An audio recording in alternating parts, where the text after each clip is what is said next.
QI입니다. 이번 시간은 국립어린이청소년도서관에서 이원형 강사님을 모시고 사람과 소통하는 로봇과 우리의 미래라는 주제로 강연을 해주시겠습니다. 환영해주세요. 안녕하세요. 방금 QI가 소개해준 한동대학교 전산전자공학부의 이원형입니다. 원래 학부모님들을 직접 뵙고 강연을 했으면 더 재미있는 강연이 됐을 것 같은데요.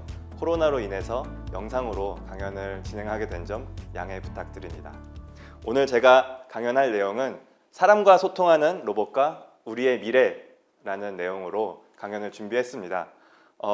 로봇에 대해서 아마 여러분들이 생각하시는 개념들이 좀 다양할 것 같은데요. 제가 오늘 소개시켜 드리려고 하는 로봇은 사람과 소통할 수 있는 로봇이라는 것을 개념을 기준으로 설명을 드리려고 하고요. 아마 여러분들이 영화나 실생활에서 로봇들을 요즘 많이 접하고 있기 때문에 쉽게 이해하실 수 있을 거라고 생각을 합니다. 강연을 시작하겠습니다. 사람과 소통하는 로봇이 뭘까요? 지금 제가 첫 페이지에서도 사진을 썼는데 접니다. 3년 전에 제 모습이라서 지금보다는 좀 이렇게 잘생겼죠. 네, 저고요. 이 로봇은 어떤 로봇일까요? 좀 안 닮긴 했지만 사실 이 로봇의 얼굴도 제 얼굴 사진을 가지고 만든 로봇입니다. 그리고 지금 보시면 알겠지만 제가 로봇과 이제 주먹을 맞대면서 서로 친분을 과시하고 있죠. 네, 그래서 이 로봇을 보시면서 앞으로 어떤 로봇들이 가능해질 수 있을까를 좀 상상해 보셨으면 좋겠다 해서 준비를 했고요. 사람과 소통한다라고 얘기를 하는데 이 로봇을 연구하시는 분들은 상호작용이라는 말을 주로 사용을 합니다. 그래서 주어진 환경에서 사람과 사물 또는 여기서는 로봇이 되겠죠. 로봇이 서로 관계를 맺는 모든 방식과 과정을 상호작용이라고 우리가 이야기를 합니다. 그래서 앞으로 제가 상호작용이라는 말을 쓰게 될 텐데 이 개념으로 이해해 주시면 좋을 것 같습니다. 또 한 용어로는 소셜 로봇이라는 용어가 요즘 많이 사용되고 있어요. 그래서 이미 제품이 출시된 로봇들 중에도 소셜 로봇이라고 불리는 로봇들이 있는데요. MIT에서 지보라는 로봇을 만들었었고요. 페퍼라는 여기 사람 형태의 로봇이 있고 여기도 사람과 같이 어울리고 있는 로봇이 있죠. 그리고 LG전자에서도 클로이라는 소셜 로봇을 만들어서 판매하고 있고요. 이거는 좀 아시는 분들은 아실 것 같아요. 강아지 로봇, 이제 소니에서 만든 아이보라는 로봇이 있습니다. 네, 그리고 현재 국내에 파이보라는 로봇도 소셜 로봇으로 팔리고 있는데요. 여기 소개시켜드리지 않은 다양한 로봇들이 현재 시장에 나오고 있습니다. 그래서 소셜 로봇이 뭐냐에 대해서 한 번만 더 설명을 드리면 사람이나 다른 물리적 대상과 아까 말씀드렸죠. 상호작용을 하고 의사소통을 하는 겁니다. 사람도 사람과 의사소통을 하듯이 로봇도 사람과 의사소통을 하기 위해서 만들어졌고 그게 이제 자동화된 로봇으로 요즘 만들어지고 있다라는 말씀을 드리고요. 좀 더 재밌게는 부여받은 역할, 우리가 사회적으로 우리가 살아갈 때 부여받은 역할들이 있잖아요. 로봇도 그런 사회적 역할을 부여받게 되지 않을까, 그리고 사회적 행동과 규범을 따르지 않을까라는 개념이 들어간 로봇이 되겠습니다. 네, 여러분 방금 전에 굉장히 재밌는 상황이 있었는데요. 제가 강연을 하던 도중에 로봇이 제 말에 반응을 하려고 여기 화면이 바뀌는 것들을 아마 보셨을 거예요. 근데 아직은 좀 어색한 부분들도 있고 잘못 알아듣는 부분도 있긴 한데 제가 말하는 거에 이 로봇이 반응을 했습니다. 이 로봇 이름이 뭔지는 제일 처음에 저를 소개해주는 영상에서 보셨듯이 QI라는 로봇입니다. 마침 제가 QI 그 자료 화면을 보여드리려고 하는 찰나에 QI가 반응을 하고 있었던 것 같네요. 혹시나 제가 강연 도중에 이 QI가 또 반응을 할 수도 있으니까 어떤 반응이 일어난다 그러면 제가 말하는 거를 인식하고 뭔가 하려고 하는구나 라고 이해를 해주셔도 좋을 것 같습니다. 지금 이 QI죠. QI가 국립어린이청소년도서관 지금 여기도 있고 원래는 1층에 아이들이 돌아다니는 공간에서 활용될 수 있도록 또 배치가 되어 있습니다. 이 QI 로봇은 보시면 알겠지만 아이들이 찾아오면 아이들을 맞이해주고 여기서는 고정되어 있지만 실제 돌아다니면서 위치 안내도 해줄 수 있고 책이 어디 있다 이런 것도 확인해 줄 수 있고 아이들과 정서적인 의사소통, 정서적인 상호작용이 가능합니다. 그래서 QI가 현재 국립어린이청소년도서관뿐만이 아니고 국립중앙박물관이나 여러 전시관, 박물관 등에서 활용이 되고 있는데요. 아마 종종 앞으로 보시게 되실 것 같습니다. 그래서 이 QI 로봇을 보시면서도 소셜 로봇이 어떤 거구나라는 걸 좀 이해하실 수 있지 않을까 생각을 하게 됩니다. 근데 사실 소셜 로봇이라는 용어 자체가 아직 좀 어색하실 수도 있을 것 같아서 요즘 소셜이라는 말이 많이 사용되고 있죠. 그래서 소셜이라는 거에 대해서 한번 이야기를 했으면 좋겠다. 여러분 소셜이라고 하면 뭐가 제일 먼저 생각나시나요? 그렇죠. 네, 저도 그게 먼저 생각났는데요. 바로 SNS, 소셜 미디어가 제일 먼저 생각나셨을 것 같아요. 저는 제일 먼저 생각났고요. 거기서 보면은 이제 뭐 사진이 너무 예쁘네요. 우리 소통해요, 우리 막 이렇게 많이 거기서 소통한다는 말을 많이 하잖아요. 그래서 소통이 키워드로 요즘 소셜 미디어가 사람들의 주목을 많이 받고 있죠. 또 하나는 소셜 파티입니다. 여러분 파티 현장에 가서 여러 사람들과 네트워킹하고 인사하고 또 안부를 묻고 하죠. 이런 부분에서도 소셜이라는 말이 많이 사용이 되죠. 그리고 아리스토텔레스가 했던 말 중에 인간은 천성적으로 사회적 동물이다. 거기서도 소셜 애니멀이라는 소셜이라는 단어를 사용을 하는데요. 그 개념과 유사하게 소셜 로봇의 역할, 기능에 대해서 생각을 해보시면 좋을 것 같습니다. 그래서 그 기존에 여러분들이 어떤 로봇들을 보아오셨는지는 사람마다 좀 경험적으로 다르겠지만 지금 제가 설명해 드리려고 하는 로봇은 공장에서 뭐 제품을 만드는 로봇 그런 로봇이 아니고 이제 우리의 일상생활에서 사람과 소통하고 실시간으로 대화를 나누고 감정을 나누고 할 수 있는 로봇이라고 생각을 해주시면 좋을 것 같습니다. 네, 그래서 우리가 사회적 상호작용을 하는 환경이 어떤 것들이 있을까요? 먼저는 우리 가족이 있겠죠. 가족 공동체에서 사회적 상호작용을 할 거고 좀 넓게는 우리 지역 공동체가 있을 겁니다.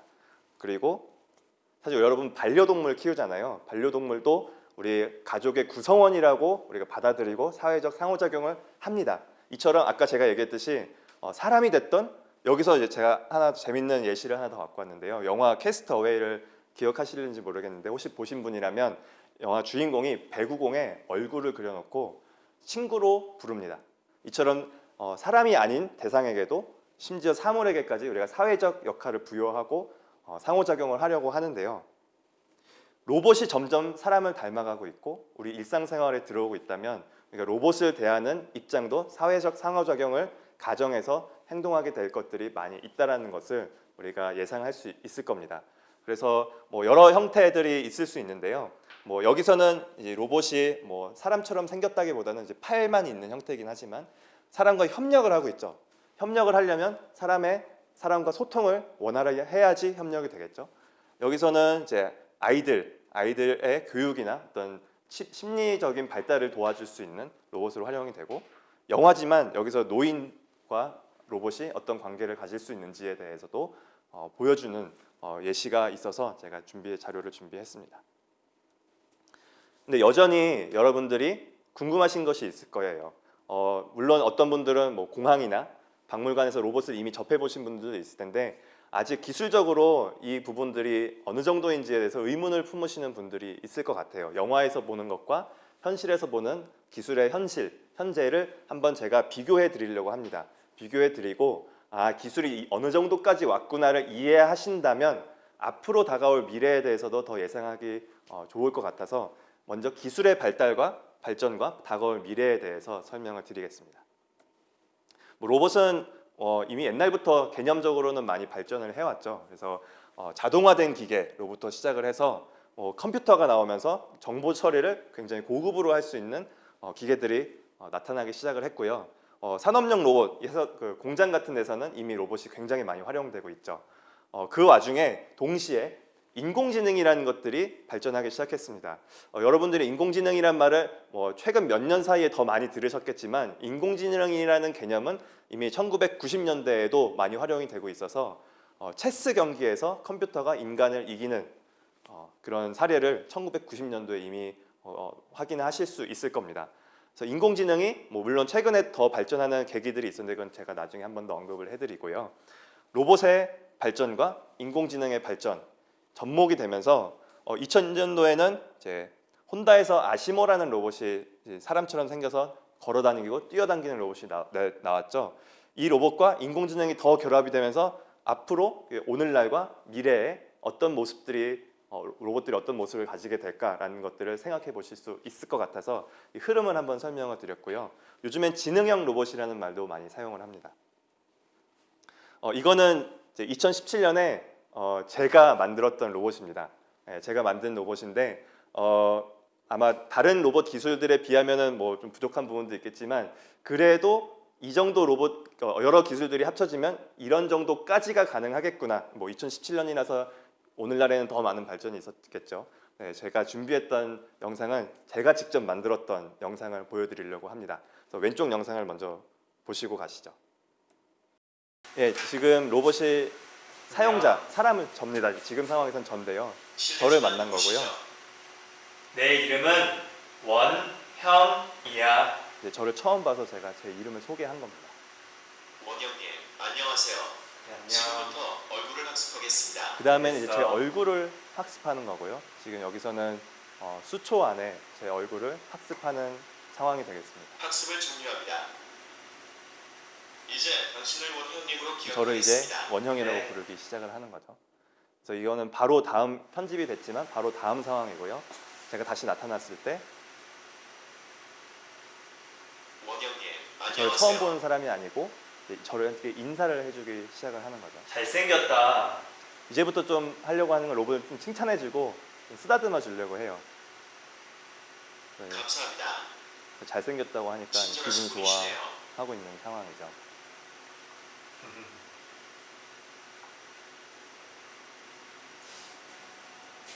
귀엽게 생겼네. 헤헤, 고마워요. 지금 저에 대해서 긍정적인 감정들이 쌓이고 있는 겁니다. 뭐 표현은 뭐 이 정도 수준이 현재 로봇이 표현할 수 있는 수준이라고 이해하셔도 크게 무리는 없을 것 같네요. 여러분께서 이 영상을 보시면서 어떤 생각을 가지셨는지는 사실 좀 궁금하긴 한데 한편으로는 로봇이 굉장히 말도 잘 이해하고 또 얼굴도 잘 알아보고 또 상황에 따라서 반응을 다르게 하는구나라고 이해하신 분들도 있을 거고, 한편으로는 로봇이 사람 수준에는 아직 너무 많이 못 미치네라고 실망하신 분들도 있을지 모르겠어요. 근데 이 로봇을 한 대 만들기 위해서는 아까 말씀드린 얼굴도 인식해야 되고 음성도 인식해야 되고 로봇이 모터를 움직여서 표현도 해야 되기 때문에 다양한 기술이 한 로봇 안에 들어가 있어야지 가능한 겁니다. 이건 제가 그렸던 그림인데요. 사람 머리처럼 일부러 그렸어요. 그리고 입력으로 사람 얼굴도 인식하고 음성도 인식하고 뭐 상황도 인식하고 입력을 하면 그걸 처리해야 되는 파트가 있고 또 대화를 하려면 언어적인 파트도 있어야 되고 또 결정들을 내려야 됩니다. 어떤 행동을 해야 될지. 그래서 로봇의 행동을 결정하는 부분, 기억을 저장하는 부분, 또 로봇 모터가 나중에는 돌아가야 되기 때문에 그 모터를 조정해야 되는 부분, 뭐 얼굴 표정이 나오는 부분, 소리가 나가는 부분, 다양한 부분들이 가능해야지 사람과 소통이 가능해지는 겁니다. 그래서 지금 그림에서 보시듯이 실제로 이게 다 구현이 가능해야 로봇이 만들어질 수 있다는 걸 보여드리려고 제가 이 자료를 준비한 거고요. 요거는 좀 다른 영상으로 우리 학교, 저희 학부에서 제가 졸업 지도를 했던 학생들에게 사람과 소통할 수 있는 로봇을 만들어 봐라 라고 해서 준비한 영상이라서 학생들이 지금 대학생들이 졸업 과제로 만들었던 영상을 보여드리려고 합니다. 그래서 교육적인 관점에서도 여러분의 부모님들의 자녀분들이 이제 곧 이제 학교를 졸업을 하고 대학교를 진학을 했을 때 어떤 로봇과 함께 어떤 교육 과정들을 얻을 수 있을까를 또 생각해 보실 수 있을 것 같아요. 그래서 제가 앞서 설명드렸던 다양한 것들을 구현해 볼 수 있는 경험들을 할 수 있기 때문에 이 로봇을 구현하기 위해서는 다양한 지식들을 배울 수 있겠구나를 생각해 보실 수 있을 거고, 또 하나는 이 로봇이 어디에 적용될 수 있는가를 생각해 보실 수 있을 텐데요. 일단 영상을 먼저 보도록 하겠습니다.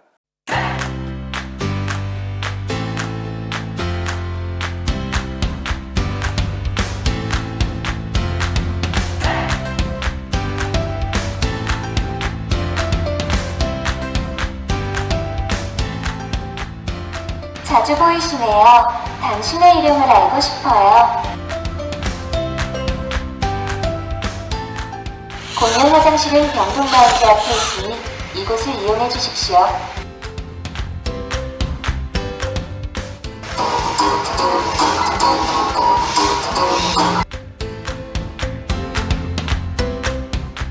증상 확인을 하겠습니다. 기침 증상이 있으셨나요?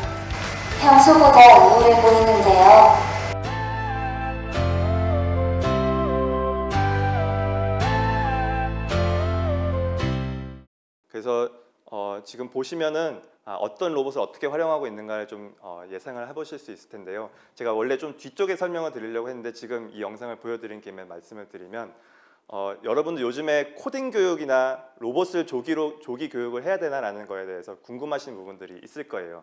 그래서 어떤 분들은 코딩 교육을 너무 빨리 시킬 필요까지는 없다라고 생각을 하시는데 저의 그냥 개인적인 의견을 한번 말씀을 드리면 사실 어떤 코딩을 어떻게 잘 짜는가에 대해서도 저도 그렇게 미리 배울 필요는 없다고 생각을 합니다. 하지만 그 코딩 교육의 목적이 뭐였는지를 먼저 생각을 해보는 게 좋을 것 같아요. 결국에는 코딩이라는 것은 뭐 이런 로봇에 들어갈 수 있는 소프트웨어를 만든다는 거거든요. 그 소프트웨어는 어떤 논리적 사고가 정확히 맞아 떨어져야지 정상적으로 동작을 할 수 있는 겁니다.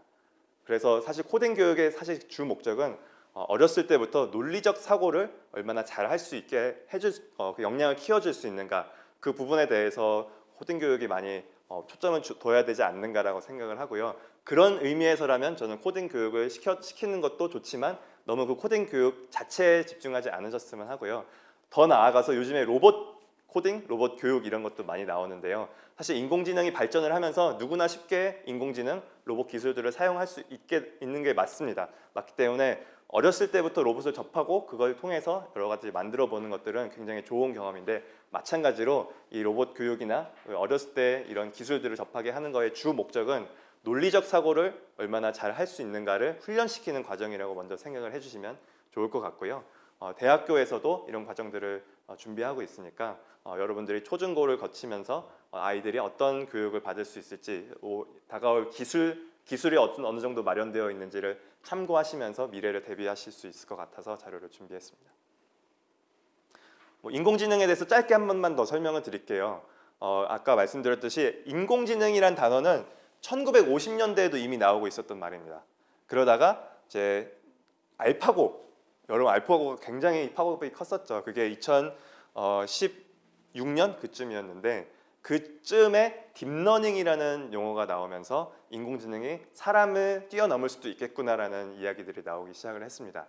그런 부분에 대해서는 나중에 또 다른 기회에 더 이야기를 드릴 수 있으면 좋겠지만, 딥러닝 때문에 인공지능이 더 많이 발전했다라고 이해를 하시면 좋을 것 같고요. 사실 딥러닝만 갖고 되는 건 아니고, 딥러닝이 가능하려면 좋은 컴퓨터도 준비가 되어야겠죠. 그래서 좋은 컴퓨터와 또 요즘 인터넷이 굉장히 빨라졌잖아요. 그래서 클라우드 그 어떤 인터넷으로 연결해서 데이터를 주고받는 그런 기술들, 그리고 오픈 소스라고 해서 좀 공유하는 문화가 굉장히 발달했잖아요. 근데 누가 자기가 만들어 놓은 코드들을 그냥 공개하는 겁니다. 구글 같은 데서도 공개를 많이 했어요. 그래서 자기가 해야 될 일들을 다른 사람이 해놓은 걸 가져오고 거기서부터 시작을 하면 그 다음 단계를 진행할 수 있겠죠. 그래서 이러한 분위기가 이어지면서 인공지능이 굉장히 많이 발전을 했고요. 인공지능이 발전하면서 당연히 로봇 기술도 좋아지게 되었죠. 이거는 이제 보시듯이 얼굴을 이건 자동 생성한 겁니다. 찍어놓은 영상이 아니에요. 그 사람의 포즈나 물체 인식들이 굉장히 잘 되는 것을 보실 수 있어요. 이게 다 인공지능의 발전 덕분에 가능한 일이라고 생각하시면 되고, 음성 인식 같은 거는 이미 여러분 인공지능 스피커나 핸드폰에서도 많이 사용을 하고 계시죠. 제가 그래서 기술의 변화와 다가올 미래에 대해서 설명을 드렸고요. 사실 아까 말씀드렸듯이 기술은 계속 발전을 하고 있어요. 기술은 발전하고 있지만 우리가 사회적으로 우리가 어떤 변화를 맞이하고 있는가를 좀 살펴볼 필요도 있습니다. 여러분 자율주행 자동차를 많이 또 뉴스를 통해서 또 요즘에 운전할 때 많이 보조해주는 장치로 활용이 되고 있죠. 근데 자율주행 자동차가 기술은 이미 몇 년 전에 완성이 거의 됐다고 평가를 합니다. 그런데 아직 우리 주변에 자율주행 자동차가 돌아다니는 걸 많이 보지 못했죠. 그 이유가 뭘까요? 그 이유는 우리가 그런 사회적 규제나 합의점을 먼저 도출을 해야 되기 때문에 기술이 그 다음에 들어올 수 있는 겁니다. 그래서 우리는 기술만 볼 게 아니고 사회적 변화를 함께 봐야 되고요. 제가 지금부터 언급해 드릴 내용은 사회적 변화와 다가올 미래에 대해서 소개를 해드리려고 합니다. 제일 먼저 우리나라에서 가장 큰 사회적 문제로 언급되는 게 바로 이 문제죠. 노령화 문제.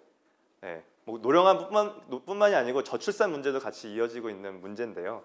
고령화 사회, 또 1인 1가족 시대에 다가오게 되면서 우리가 굉장히 정서적으로 또 혹은 노동력적으로 로봇을 사실 필요로 하게 되는 상황들이 많이 다가오고 있습니다.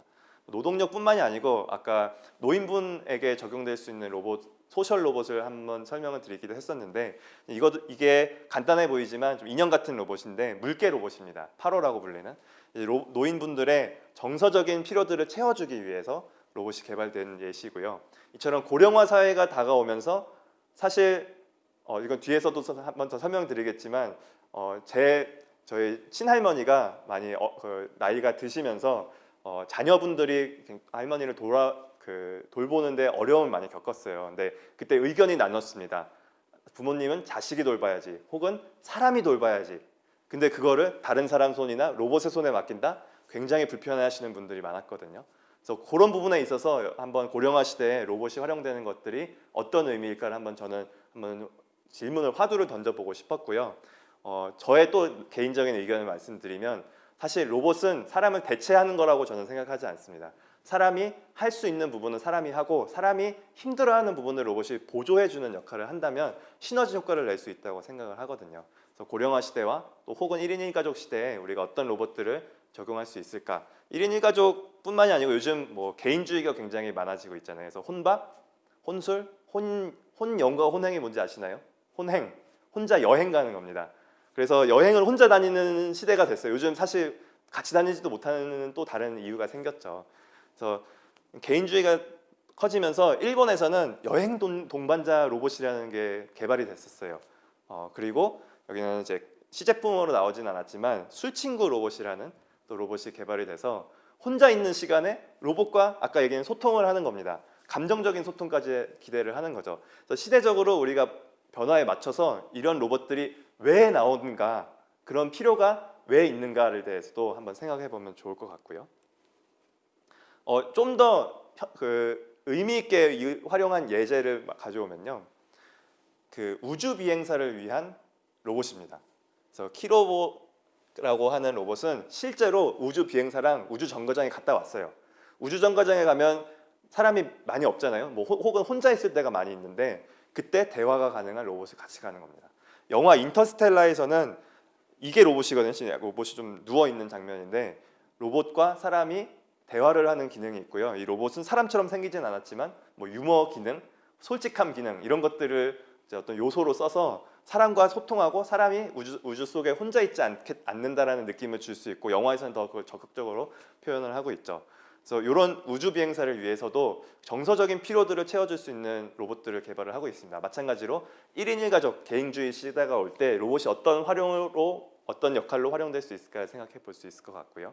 이건 좀 더 미래가 되겠지만 영화 허에서는 여기는 이제 핸드폰 안에 인공지능이 들어가서 사람과 사실은 좀 사랑에 빠지는 이야기까지 담고 있는 영화이기도 합니다.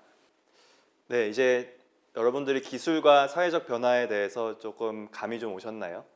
그러면 어떤 미래가 올지에 대해서도 나름의 생각을 좀 해보셨을 것 같은데요. 아마 제가 생각하는 또 다가올 미래와 여러분들이 나름대로 생각해 보셨던 미래가 조금 다르셨을 수도 있을 것 같아요. 사실 어느 정도 결론을 먼저 제가 가지고 말을 시작하게 됐는데요. 제가 이 기술에 대한 충분한 이해가 필요하다라는 말을 사실 제일 먼저 하고 싶었어요. 요즘에 뭐 사실은 공돌이, 문과 이렇게 나눠가지고 나는 기술적인 건 전혀 몰라 이렇게 좀 약간 벽을 세워두는 것 같은 느낌도 있고 또 혹은 이제 공학을 공부하시는 분들은 문과 쪽은 나는 감성이 없어 이렇게 생각하시는 부분이 많이 있는데 저는 사실 그러지 않았으면 좋겠어요. 공학적인 부분과 문학적인 부분이 사실 같이 어우러질 수 있는 시대가 다가오고 있고 로봇이라는 게 바로 그런 분야입니다. 로봇을 기술적으로만 생각할 게 아니고 아까 로봇을 어떻게 디자인하는가를 보셨으면 굉장히 귀엽게 디자인된 부분도 있고 한편으로는 감정적인 상호작용을 하기 위해서는 이게 기술적으로만 접근할 부분이 아니다라는 것들을 좀 생각해 보시게 됐을 텐데요. 더욱이 그렇기 때문에 기술에 대해서 나는 기술은 몰라 라고 생각하시기보다는 기술에 대해서 좀 적극적으로 이해를 하려고 찾아보시는 건 어떨까라는 좀 제안을 드리고 싶습니다. 사실 제가 오늘 강연에서 기술적인 부분을 뭐 아주 구체적으로 설명을 드리진 않았지만 제가 소개해드린 영상을 보면서 저런 기능들이 필요하겠구나, 저런 기능이 어떻게 해야지 만들어질 수 있겠구나 그게 어느 정도 수준까지 왔구나 정도를 그건 느낌적으로 파악을 하고 계셔도 아마 충분한 도움이 되지 않으실까라는 생각이 들고 제가 특히나 그 부분을 강조하고 싶었던 이유가 뭐냐면 영화에서 또 혹은 드라마에서 로봇이 굉장히 잘 동작하는 걸로 표현이 되고 있어요. 어떤 로봇은 거의 사람처럼 동작을 하고 어떤 로봇은 뭐 굉장히 사람을 뛰어넘는 지능을 갖고 있는 로봇으로 표현이 되고 있기 때문에 가끔은 기술 공포증이라고 해서 언젠가 우리 로봇들이 인공지능이 인간을 지배할 거야라는 생각 때문에 오히려 공포증이 생기는 분들도 있다라고 하더라고요. 근데 사실은 뭐 오늘 강연에서 제가 보여드린 영상만 보더라도 약간 그런 공포증은 많이 생기지 않으실 것 같긴 한데 어떤 기술에 대한 충분한 이해가 없으면 막연하기 때문에 좀 공포감이 생길 수도 있고 사실 그 이제 자라나게 될 세대들은 그런 기술들을 되게 당연한 것처럼 받아들이면서 자라나게 될 겁니다. 그래서 그런 부분에 있어서 기술에 대해서 모르고 그냥 두려운 존재로 보기보다는 우리가 적극적으로 활용을 해서 이걸 우리가 앞으로 우리의 삶을 얼마나 더 발전시킬 수 있는가로 더 바라볼 수 있으면 훨씬 좋지 않을까라고 해서 말씀을 드리고요. 제가 한 가지만 더 말씀을 드리면 아까 제가 인공지능이나 로봇 기술을 활용을 해서 우리의 삶을 더 발전시킬 수 있다라는 말씀을 드렸는데 그런 이슈와 관련해서 이미 기술적으로는 어느 정도 완성이 되어 가고 있기 때문에 사회적으로 아까 제가 사회적 변화도 같이 봐야 된다 그랬죠. 사회적으로 이런 논의가 나오고 있습니다. 기본소득이라는 이야기가 나오고 있어요. 로봇이 발전을 하면 우리 인간의 노동력을 보완해 줄 수 있기 때문에 생산량이 증가를 할 거고 누군가는 일을 하지 않아도 충분히 살아갈 수 있는 사회가 되지 않을까라는 이야기를 하면서 살아가려면 노동하지 않으면서 살아가려면 소득이 없잖아요. 그래서 모두에게 기본소득을 나눠줘야 된다. 그것은 인공지능과 로봇이 생산량을 충분히 커버할 수 있을 수 있는 시대가 오기 때문이다 라고 이야기하시는 분들도 있고 한편으로는 기술 편향이 생길 수 있습니다. 무슨 말이냐면 기술을 갖고 있는 사람과 혹은 그룹과 기술을 갖고 있지 않은 그룹 이 두 그룹 간에 극명한 차이가 생긴다는 얘기입니다. 빈익빈 부익부라는 말을 하듯이 인공지능 부, 인공지능 부, 빈 뭐 이런 식으로 이제 있고 없고가 어떻게 보면은 앞으로 시대에 가장 큰 차이를 만들어낼 수 있는 요소가 인공지능 이제 그게 적용된 로봇 기술이 될 가능성이 있습니다. 그래서 그런 또 불합리성을 또 생각하시는 분들은 인공지능 세금을 매기자, 로봇 세금을 매기자라는 이야기도 나오고 있어요. 아직 시기적으로는 제 생각에 좀 이른 감은 있지만 그 말이 무슨 말이냐면 요즘에 소득이 많으면 세금을 많이 내잖아요. 근데 소득을 인공지능이나 로봇을 갖고 있는 사람이 다른 사람에 비해서 월등히 많이 갖게 된다면 인공지능과 로봇을 사용한 경우에는 세금을 따로 추가해서 부여를 하자라는 이야기가 나오고 있는 겁니다. 그런 부분이 사회적으로도 같이 갈 부분이기 때문에 더욱이나 그런 기술이 어느 정도 완성이 되어 있는데 영화에서 보던 기술로 생각을 하면 뭐 당장 내일 기본소득과 로봇 세금이 적용돼야 될 것 같지만 또 한편으로는 기술에 대한 충분한 이해가 있다면 우리가 앞으로 우리 세대는 아니더라도 우리 다음 세대가 혹은 그 다음 세대가 어떤 사회적 변화를 맞이하게 될 것인지를 예상해 보실 수 있을 거고요. 그런 의미에서 더더욱이나 이 흘러가는 기술의 변화에 대해서 더 민감하게 공부를 할 필요는 있을 것 같습니다. 네, 제가 앞서서는 기술이 너무 발전하고 빨리 진행되기 때문에 준비되어야 될 것 같다라고 말씀을 드렸는데 사실 인공지능 기술이 발전하고 로봇 기술이 발전하는 데는 여러 가지 넘어야 할 산들과 갈 길이 아직 먼 부분들도 많이 있습니다. 그래서 인공지능이 많이 발전한 건 맞습니다. 발전했지만 어떤 특정 분야에 대해서는 사람보다 더 우수한 성능을 내기도 하지만 여러분 이미 공장에 가시면 로봇들이 사람보다 무거운 거 들고 더 정확하게 일을 하지만 저 로봇이 나를 지배할 거라고 생각하진 않잖아요. 그거는 로봇이나 인공지능이 특정 분야에만 최적화되어서 발전하기 때문입니다. 이게 전반적으로 우리 삶에 들어오기 위해서는 해결돼야 될 문제들이 굉장히 많아요. 아까 오늘 강연에서 저는 사람과 소통하는 로봇을 소개시켜 드렸는데 사람과 소통하는 것만 해도 완성돼야 될 기술적인 측면, 아까 윤리적인 측면도 이제 나오게 되겠지만 그런 부분 그리고 그 로봇만 있는 게 아니고 그 주변 환경들이 함께 가야 되는 부분들이 같이 있습니다. 그래서 굉장히 더디게 전 오히려 기술자로서 이 시대가 너무 더디게 오고 있다라는 느낌도 받을 때가 있어요. 그래서 아마 영화를 보는 것과 현실의 로봇은 또 차이가 있기 때문에 그런 로봇을 보셨을 때 실망감이 있지 않을까. 그래서 저는 오히려 그 실망감 때문에 로봇 산업이 조금 기가 죽지 않을까라는 걱정도 하는데요. 그래서 제가 기술 한계에 대한 인내를 좀 언급을 하고 싶었습니다. 하이프 사이클이라는 게 있고요. 경제 용어인데요. 시간이 흐를수록 기술이 점점 성숙하겠죠. 기술이 촉발될 처음 시기에는 기대감이 굉장히 올라갑니다. 그래서 그 기술이 나왔으니까 우리 삶이 완전히 바뀔 거야. 사실 뭐 어떤 기술들은 우리의 삶을 완전히 바꿔놓기도 했죠. 근데 기술이 촉발되면서 기대가 막 올라갔지만 어느 순간 그 기대에 못 미치는 현실적인 기술들을 보게 되면서 기대가 갑자기 꺼지는 경우들이 있습니다. 우리가 뭐 버블이 꺼진다라는 표현도 쓰기도 하는데요. 인터넷이 처음에 발달했을 때 닷컴 버블이라고 해서 경제적으로 인터넷이 이루어진 시대를 굉장히 기대를 큰 꿈을 가지면서 경제가 많이 올라갔었어요. 기대감도 같이 올라가고. 근데 어느 순간 이게 기대가 우리가 품어왔던 생각했던 기대에 미치지 못하는 상황들을 보게 되면서 버블이 싹 가라앉습니다. 그래서 그 기대의 정점에서 환멸의 시기까지 올 수가 있어요. 하지만 제가 인터넷 예를 든 이유는 사실 인터넷이 우리 삶을 굉장히 많이 바꿔놨죠. 그래서 닷컴 시대를 지나면서 기대가 꺼졌지만 우리가 지금 오늘날을 다시 생각해 보면 이게 인터넷이 바꿔놓은 게 너무나도 많습니다. 지금 우리가 강연을 하는 것도 인터넷이 없었으면 불가능했겠죠. 그래서 그 기술이 성숙하면서 다시 안정 궤도로 기대감이 올라갈 수 있는 이런 그래프를 그리고 있는데요. 로봇 기술은 어디에 와 있을까요? 인공지능이 적용된 로봇 기술들은 어디에 와 있을까요? 제가 한 예시를 또 가지고 왔습니다. 제가 MIT에서 만든 지보를 소셜 로봇에 제일 먼저 소개시켜 드렸었는데요. 지금 제가 여기에 비석을 하나 같이 첨부를 해놨어요. 무슨 의미일까요? 지보가 문을 닫았습니다.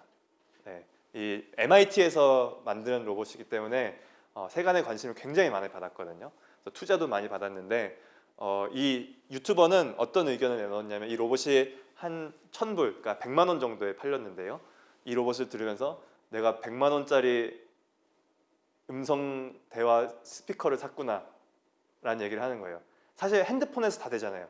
핸드폰에서 대화를 하면 듣고, 물론 여기서는 뭐 로봇이 움직이는 좀 특별한 모션이 있기 때문에 거기에 좀 가치를 둘 수도 있겠지만 우리가 그 로봇에게 기대하는 부분을 충분히 만족시키지 못했고 아직 100만 원까지 그 돈을 주고 사고 싶진 않다라는 입장을 밝혔는데 실제로 이게 로봇이 많이 팔리고 그러질 상황이 안 돼서 문을 닫았습니다. 다른 회사에 인수돼서 지금 다시 이제 회생의 기회를 노리고는 있고요.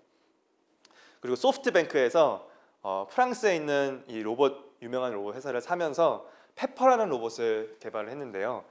이 로봇 이 정도 사이즈가 되면 로봇 가격이 굉장히 비싸야 되는데 한 200만 원 정도의 이제 전시관이나 박물관에 이제 배치할 수 있는 형태의 로봇을 만들었었는데 이게 2014년에 나왔거든요. 근데 사실 이 로봇이 적극적으로 활용되는 예시가 아직 없습니다. 그만큼 로봇이 외형적으로나 기술적으로 완성이 되더라도 우리가 그 로봇으로부터 기대하는 것들이 너무 높았었다면 그거에 미치지 못하는 모습 때문이지 아니었을까라는 생각을 하면서 요 아까 그래프에서 저는 이쯤의 로봇 기술이 언제 와 있지 않을까라는 저의 예상을 해봅니다. 네, 뭐 크라우드 펀딩에서 로봇들 펀딩 많이 받는 걸 했었는데 잘 안 되는 현실이 있습니다. 그리고 일본의 아이보는 2세대까지 나왔는데 사실 1세대 때 단종을 시켰어요. 그것도 잘 안 팔리는 이유였겠죠. 근데 재밌는 거는 이제 일본에서 로봇을 갖고 있는 분들이 장례식을 치러줬다고 합니다. 로봇 장례식. 네, 뭐 좀 다른 주제일 수는 있겠지만 아직 기술이 갈 길이 먼다라고 하는 부분은 기술적으로도 완성이 될 필요가 있고 그 기술이 아직 우리의 필요를 만족시켜주지 못하고 있다는 부분도 있지 않을까라는 생각을 하고요. 또 한편으로는 아까 얘기한 사회적으로 우리가 그 기술을 받아들일 준비가 안 됐을 수도 있습니다. 그래서 요즘 아까 SNS를 예시로 들었는데 인스타그램, 페이스북, 요즘 틱톡이 많이 되는데 그런 핸드폰을 통해서 소셜 미디어를 많이 사용하시죠. 그러면 그 소셜 미디어를 많이 사용하시면 여러분의 삶이 굉장히 풍족해지고 나는 굉장히 내 삶에 활력을 얻고 여러 관계들이 생겼다라고 느끼시나요?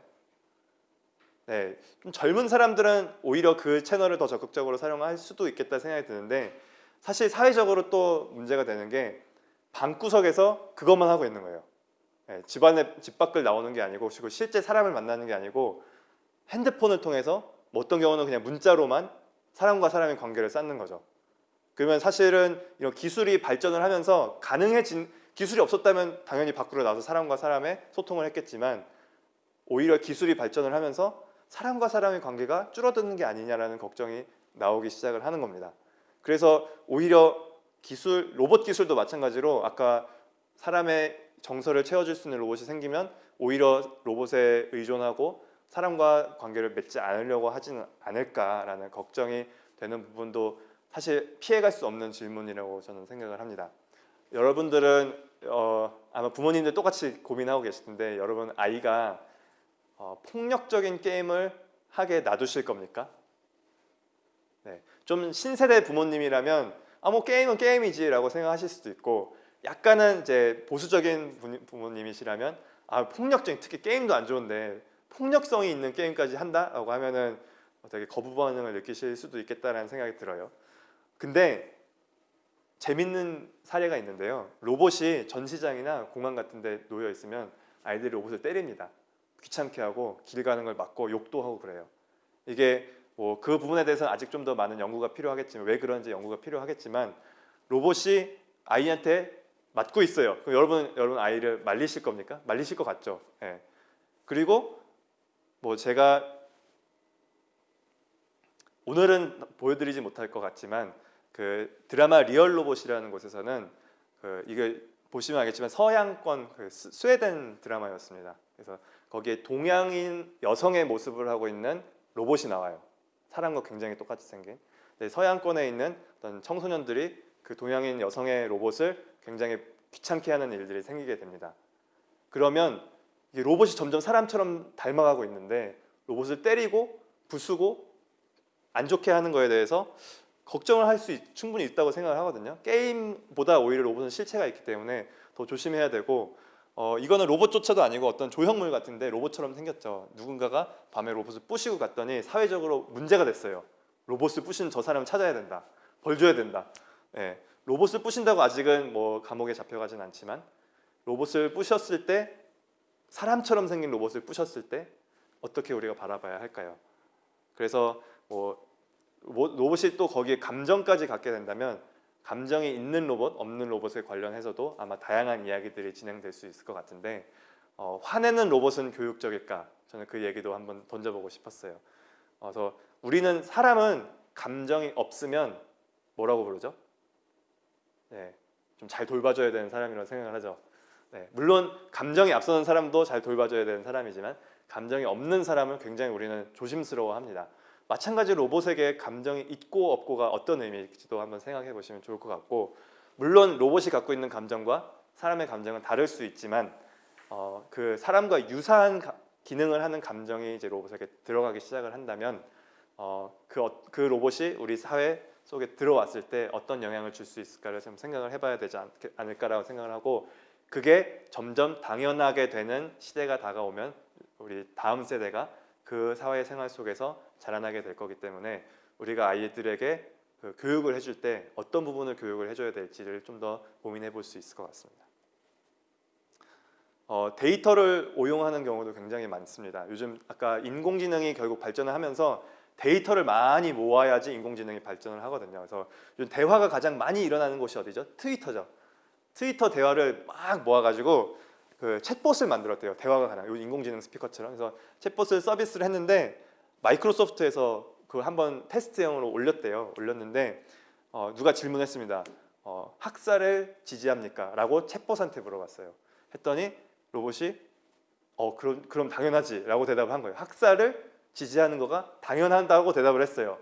근데 이 챗봇은 사실 아무것도 아니고 사람들이 트위터에 해놨던 말들을 그냥 학습해서 자동으로 생성된 답입니다.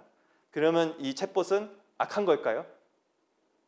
아니면 우리가 어떤 데이터를 사용해야 되는지에 대해서 고민을 해봐야 되지 않을까요? 그리고 마찬가지로 지금 여기 지금 요즘에 구글 포토를 사용하시는 분이 얼마나 계신지 모르겠지만 자동으로 이제 분류를 해주거든요. 지금 이 예시에서 뭐라고 지금 분류가 되어 있는지 보이시나요? 네, 흑인인데 고릴라라고 분류가 되어 있습니다. 네, 그럼 구글 포토는 인종 차별하는 프로그램인가요? 혹은 이게 이런 기능이 로봇한테 적용됐다고 생각해 보십시오.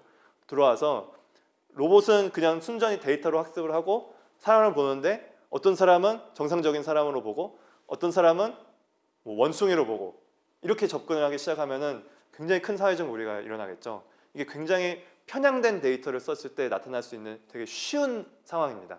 인공지능이 발전을 하면서 오히려 이런 게 더 많이 발생을 하고 있어요. 그리고 그 인공지능이 로봇에 탑재되고 우리가 그 일상생활에서 그런 것들을 보게 된다면 조심해야 될 상황들이 의외로 많이 생길 것 같거든요.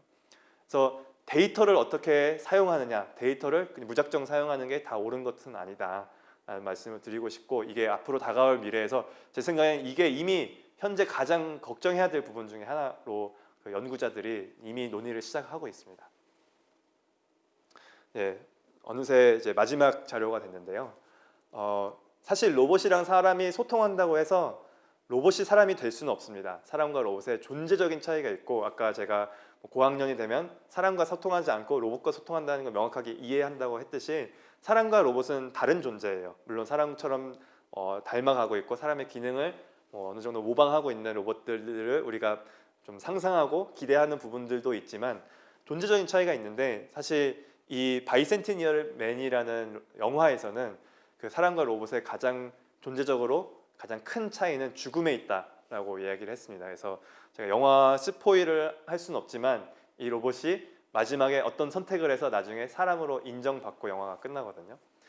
그래서 로봇과 사람의 존재적인 차이가 있어서 사실 진정한 우리가 로봇과 관계를 맺는다는 것을 우리가 너무 그렇게 기대할 수는 없을 것 같다는 생각도 저는 하고 있고, 아까 얘기했듯이 그래서 로봇이 사람을 대체를 한다기보다는 로봇이 사람을 도와주고 보조해 줄 수 있는 역할로 더 우리가 적극적으로 활용하는 게 좋지 않을까라는 얘기를 하고 싶었고, 로봇은 뭐 사실 로봇이 속에서 어떻게 돌아가는지, 사람은 당황하면 당황하는 기색이 막 보이잖아요.